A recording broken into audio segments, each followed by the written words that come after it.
If you're new to the channel, I recommend watching this video first. And in this video, I'm elaborating on it a little bit more just to let you guys know how to be an absolute beast in this DLC. First and foremost, I would like to remind everybody that if you're struggling in the new DLC, you might want to upgrade your Erdtree Blessing, and if you're using summons, upgrade your Revered Spirit Ash Blessing. You're required to upgrade your Erdtree Blessing to basically do any significant damage and also tank damage from any of the bosses in the DLC. That's why a lot of people walk into the DLC and get slapped up immediately by this guy. But even if you don't have any of your Erdtree Blessing, you should be able to easily beat this guy if you're using the build I'm about to show you. On the left hand side of the screen, you guys are seeing my stats at level 198. However, I will be elaborating so that anyone that's below this level will be able to make something work. The key stats that you want to have are 60 vigor, 80 strength, and honestly I would recommend having 20 dexterity and 15 faith at least. I will elaborate on that in just a little bit. Endurance, you can flex with that based on the armor that you would like to wear. However, I recommend wearing the heaviest armor that you can possibly put on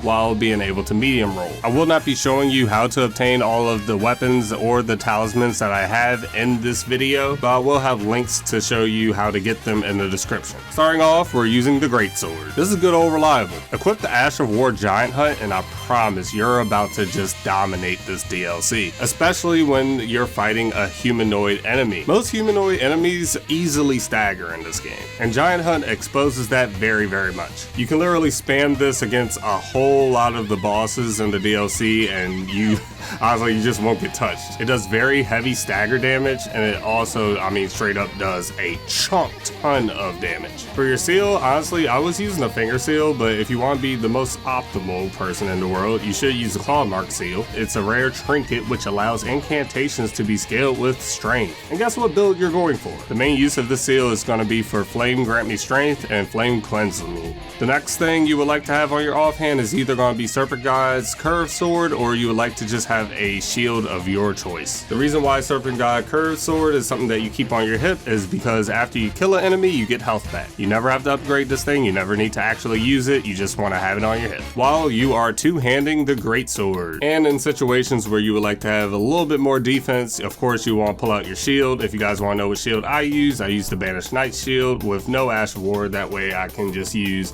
Giant Hunt on my Greatsword whenever I would like to. You don't have to use this one specifically, I just think it looks cool. Something else I like to keep on my main hand in this playthrough was the dry leaf arts. Reason being, martial arts just look really cool in this game. And on top of that, it's lightweight, it's very quick, and of course when you're using the Greatsword, it's a relatively slow weapon aside from the poke attack. So whenever you need to, just deal out a lot of damage really quick, you can just pull this out. Of course, you want to throw on the Ash of War that's going to scale this thing to strength, aka making it a heavy version of it. My personal choice is Dry Leaf Whirlwind because I absolutely love it, and I feel like it just does enough damage. It staggers enemies, it does everything I need it to do. For your armor set, like I said earlier, just try to go with the heaviest that you can possibly get on your character while also being able to mid-roll. I'm emphasizing it at this point in the video, guys. This is a blueprint. I'm not telling you guys how to exactly play the game. I'm just giving you a blueprint so you guys can have a easy, fun experience just like how I did for the most part. If you guys want to switch up anything, if you guys have any recommendations, definitely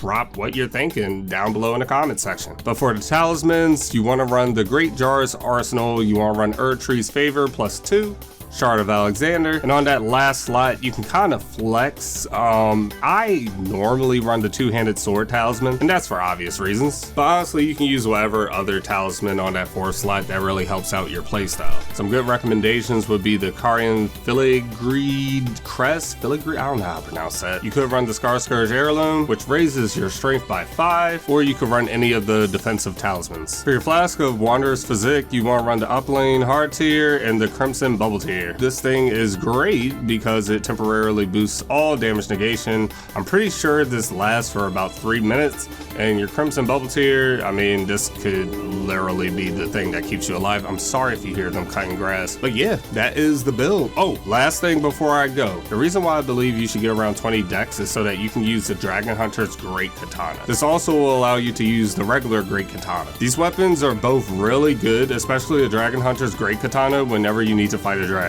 One last absolute final thing that I would recommend having on your player that you can eventually get by playing the DLC, Igon's Great great bow. But yeah, that's the build. I hope everyone is able to find all the pieces relatively easily. It shouldn't be that difficult for most of you guys. I'm assuming most of the people who are taking on this DLC are players that have already beaten the base game or attempted to beat the base game of Elden Ring. But let me know how this works out for you guys in the comment section down below. Share any tips that you guys may have while using this build, or anything that you would like to add, to make the build better in the comment section down below. Would greatly appreciate it. Aside from that, hope you have a wonderful day. Subscribe if you would like to see more Elden Ring content in the future, because I definitely have a few things for you guys coming up. But I'm out, y'all. Peace.